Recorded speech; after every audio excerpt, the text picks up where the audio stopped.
So we just did a little bit of the algebra, a little bit of the function analysis of functions of multiple variables, a little bit of graphing.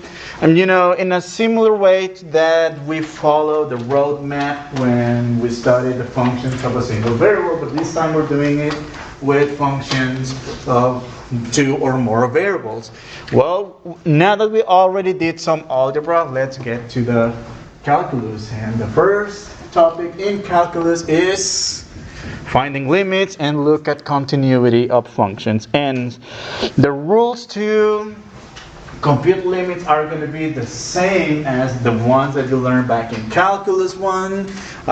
0 over 0, do some algebra, you get a final answer, a really nice number, or 0, that's your answer, And well, except when we make some adjustments to the function, as you will see. But number one, let's give the idea first. Okay, so let's go back to the very basic concept in calculus for what a limit is. Okay, let me check my calculus 1 notes from SDSU to 2. Okay, so number one. Ultimately, to find the limit of a function, so that's very different than evaluating a function, even though the mechanics is like plugging a value, if you get a result, well, that's actually the limit, but that's really not just finding a limit. So really the concept of limit is not just plugging in a value. So a limit is, well, we want to approach some value of x from both sides, and if we get to the same value of y, well, then that's the limit, and the limit is, we just call it L for the sake of notation, right? So we want to make sure that we get to the same value of y regardless of the direction that we come from, in this case from the left or from the right. And then that's one example, and even though we have this open bubble, it doesn't matter because we are looking for the limit. So evaluating a function essentially tells us, can we stand at that point? And well, we have a hole here, we cannot stand it at the hole, we get swallowed by the hole, but actually we have this point in the middle of nowhere. So if we were to evaluate the limit as x approaches 5, for f of x, this will be the y value, well, that will be 0. But if we wanted to evaluate f of 5, that's actually -3. And in this case, number one, just going ahead with the concept of continuity, well, clearly the function is not continuous, because a continuous function is that function that I can draw using my pencil without ever having to lift my pencil. And in this case, because of the hole, I have to lift my pencil. Even though, yes, there is this point in the middle of nowhere where the function is defined, that's fine, that's okay. The limit may exist and the function could be defined at a different value, but that doesn't make the function continuous. If the function is continuous, if otherwise, f of 5 in this case would be 0 whenever the value of the limit and the value of the function are both the same. On the other hand, what if we got something like this? So, approaching 3. If we approach 3 from the left, well, our limit, so limit f of x as x approaches 3 from the left, that equals to -2. All right, and limit approaching 3, but from the right we get a different value, 4. So we're looking at the limits from the different directions, from the left, from the right. Now, if we want to tell whether limit of f of x as x approaches plain vanilla 3, not from the left, not from the right, we need to make sure both side limits are the same. In this case, they're not the same, so the limit d and e does not exist. All right? So here's the thing. in functions of one single variable. So we were able to find these limits from both sides, the left or the right. Only two possibilities. Coming back to Calc 3, in this case, we can look at this limit from many directions, not from the left, not from the right, because think of the 3D space. How many possibilities do you have to reach a point in 3D? This point, for example. I can get to this point from the top, from the bottom, from left, from right, from left up in diagonal, in infinitely many ways, actually. In linear motion, or even in trigonometric function, which is kind of weird, right? But that's one way to approach to that point. So we have many possibilities. So let's look at a couple of functions right here. F of x, y equals to sine of x squared plus y squared over x squared plus y squared. And well, the approach about limits back in Calculus 1 was to make a table of values, maybe 4 or 5, and sort of see where the numbers are going to, and then sort of guess. So it looks like the numbers are going to 1, to 5, to 3, depending on the given function. For functions of two variables, it's not going to be that only possibility. For example, we may approach the limit. So limit f of x as well. The notation is x, y. It's no longer x approaches 0. It's actually an order pair approaching. So, for example, 0, 0. So, one way, there's a couple of ways. Along x equals to 0. So what's the limit? L equals to, well, we'll see. So along x equals to 0, so all the horizontal lines are going to be the x's, all the rows are x's, and the columns are y's, as described over here, right? So along x equals 0, so I'm going to go x equals to 0. If I approach 0 from the left, what's the limit? If I approach from the right, did you see that we're getting to the same value? L equals to 1. What about along y equals to 0? Okay, so in this case, this is where L equals, so in the vertical direction y, in this case we're not coming from the left or from the right, we're coming from the top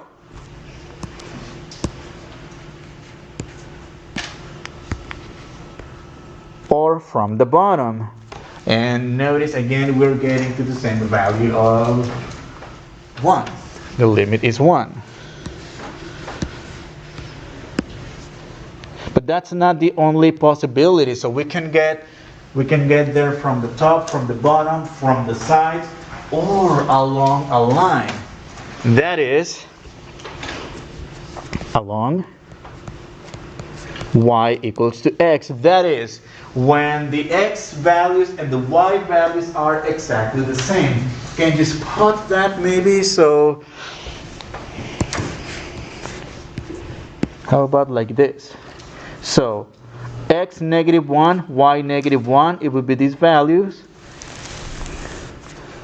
Well, actually in diagonal in this direction, or diagonal in that direction. Do you notice again we're getting to the same value of 1? We're converging to the same value. Alright?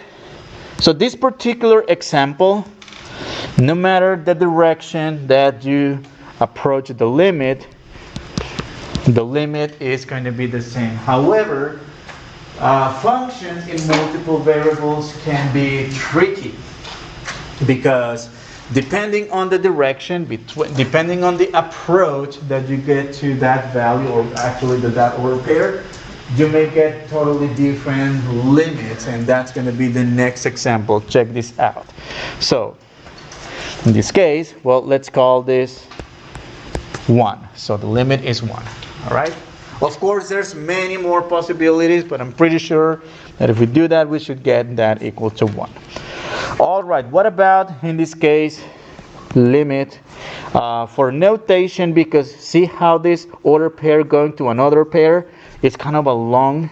It's kind of long. I'm going to go x approaching 0, y approaching 0. So that's another way to denote limits, and that way saves space when writing this down. Okay. So how about, this is g of x sub y, and actually this is supposed to be f of x, y, because it's a two-variable function. So let's see. Along, say x equals to 0. So along x equals to 0, L equals, so let's see, along x equals to 0, that's going to be a horizontal line. So do you see which value we're approaching here? In fact, it's always the same value. What's the limit? -1. What about along y equals to 0? The limit, well, so from the top and from the bottom, either way, we're getting the same values, which is in this case +1. Do you see that the limits already disagree? So from here we can already make a conclusion about the limit for this function. So, but let's do one more. Let's do the diagonal. And well, in this case we're approaching 0, right? So that's a whole different value. Either way, either side, 0. It doesn't matter. So along y equals to x, L equals to 0. So what can we tell DNE? Now here is the thing. When it comes to functions of multiple variables, whenever we are doing a few possibilities, well, yes, I kind of lied over here.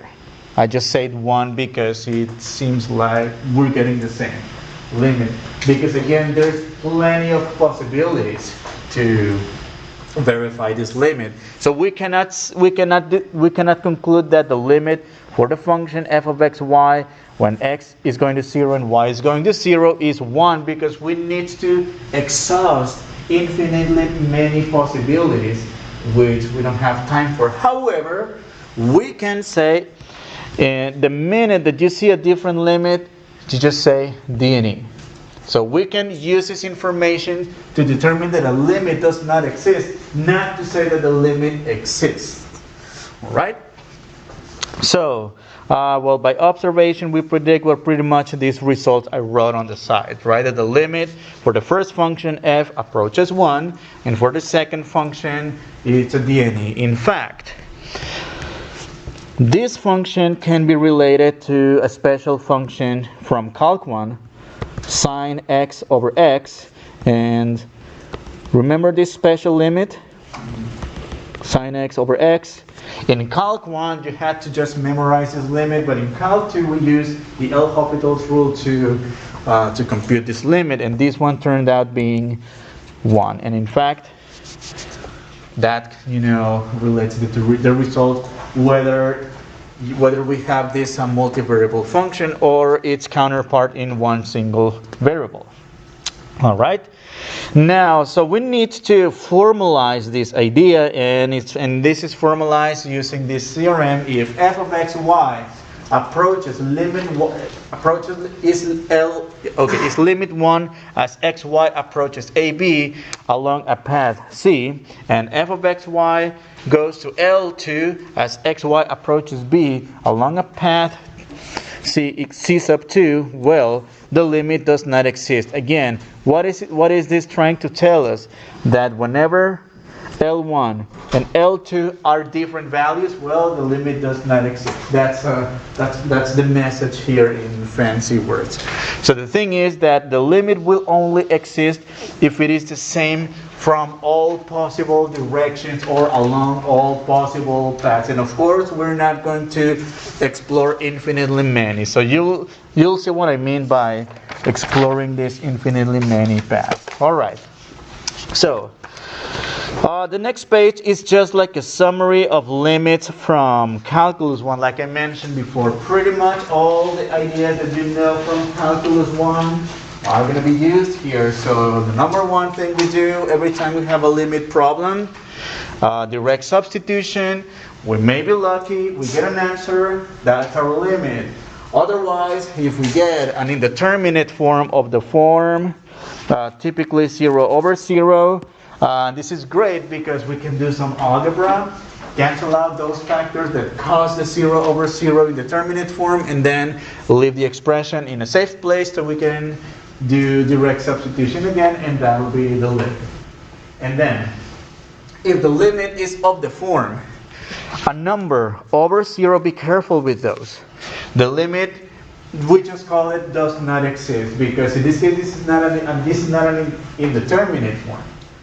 And in this case we need to check the different paths, and I think this is a picture to explain the different paths, so we want to approach P, right? P initial. We can approach P initial from the left, from the right, from the top, from the bottom, diagonally, all right, or along some curve, along another curve, along another diagonal. Do you see the infinitely many possibilities to approach that point?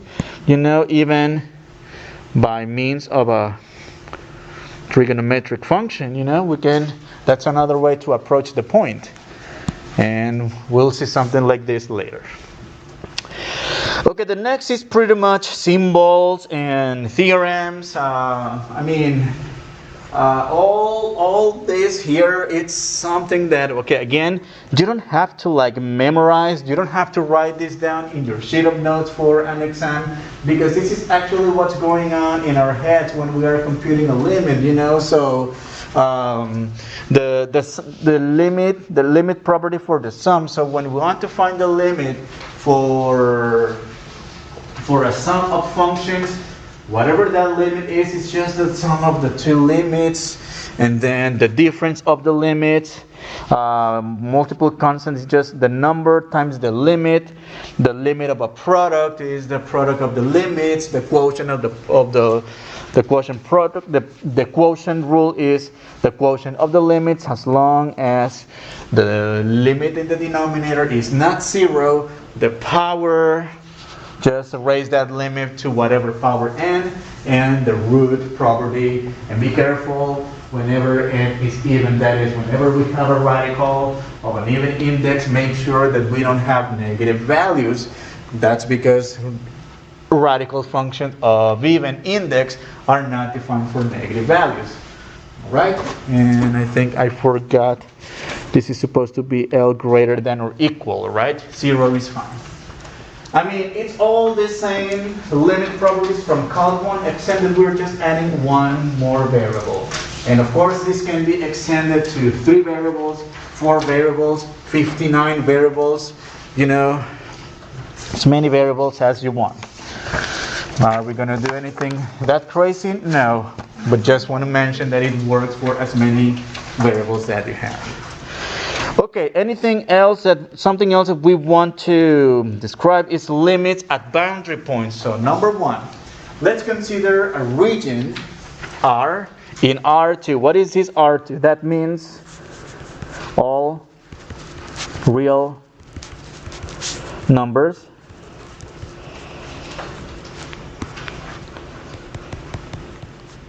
x, y. And then r cubed would be in 3 dimensions. That's actually notation some of you in linear algebra are looking. You know, when you have a vector in R2, that means a vector in 2 components. A vector R5, that's a vector with 5 components, etc. So we need, let's make a picture here. Let me draw a picture. So this is a region, R. And let me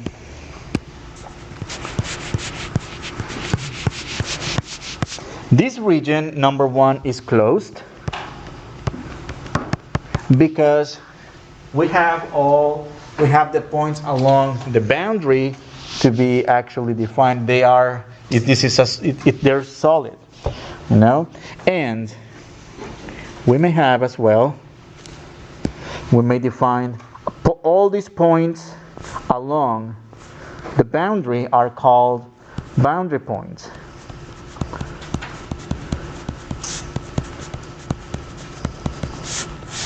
Okay, boundary points. And all the points inside of the region are called interior points.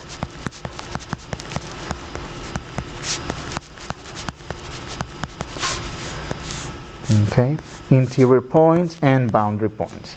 And this region is closed. Now, the other kind of region is the open region. For the open region, see how it's going to look like.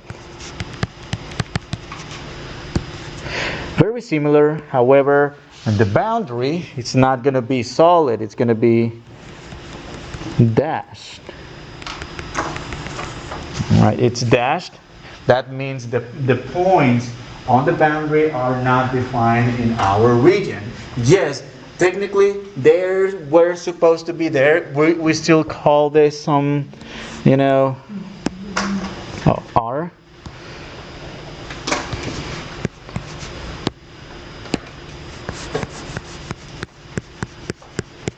And yeah, technically there would be the boundary points.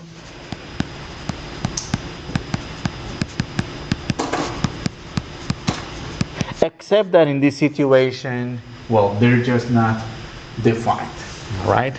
And of course, we would still have the interior points.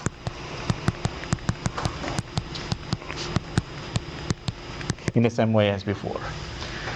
So how is this important? Well, because that has to do with how we compute a limit, maybe along a line, along a certain boundary, and what if a function it's not defined on the boundary? Well, then we're in trouble.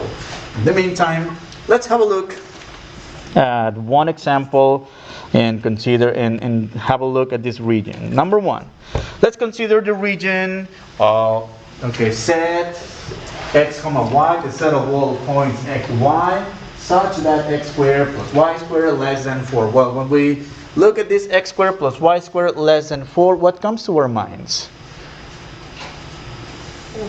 It's a circle. What's the radius of that circle? 2. Okay, it's a circle of radius 2. All right. Again, that's going to take us back to pre-calculus. Okay, correct me if I'm wrong with what I'm going to do here. So it's a circle of radius 2, and it should look like this. All right. Do we all agree? Mm-hmm. Well, I will have to disagree with this because, do you see the inequality sign? So if we were to describe this, this is all points inside, right? Because it's less than, it's inside.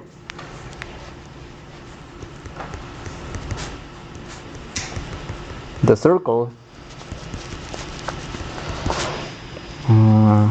of radius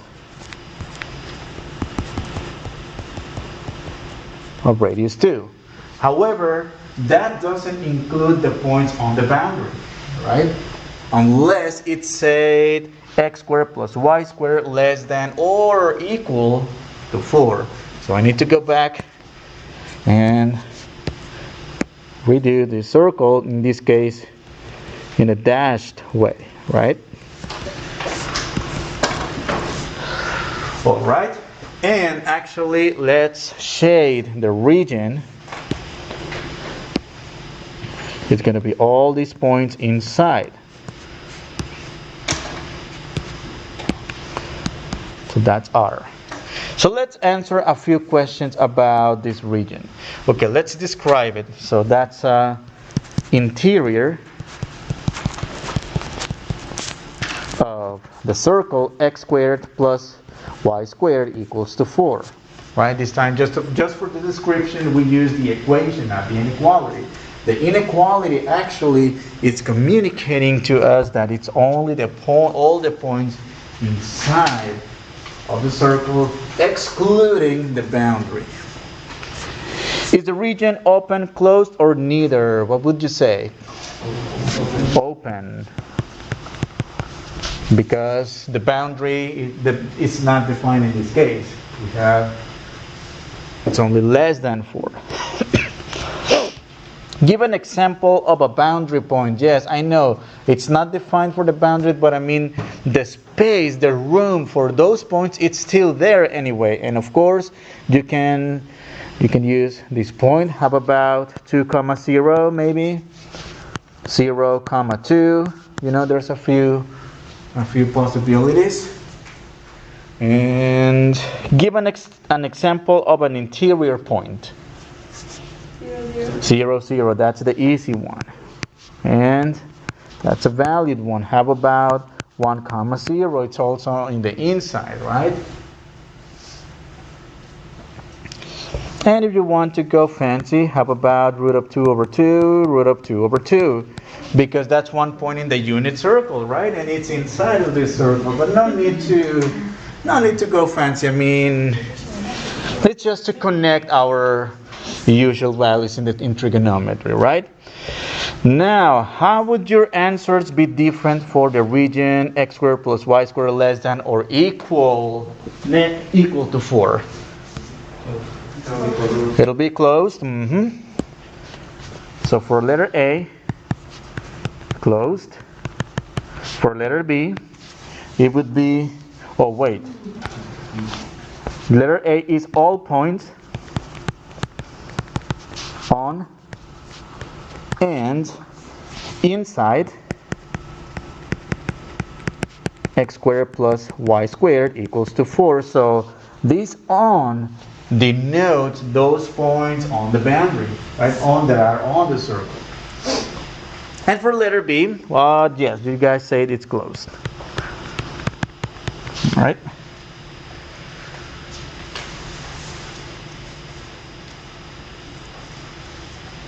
All right. So the reason why I discuss this idea of boundaries is that this will be like the 3D analogous idea of approaching a limit from the side.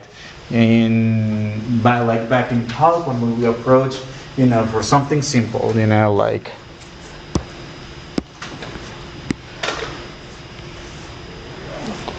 so this function right here, we're approaching 0 from the right. What's the limit here?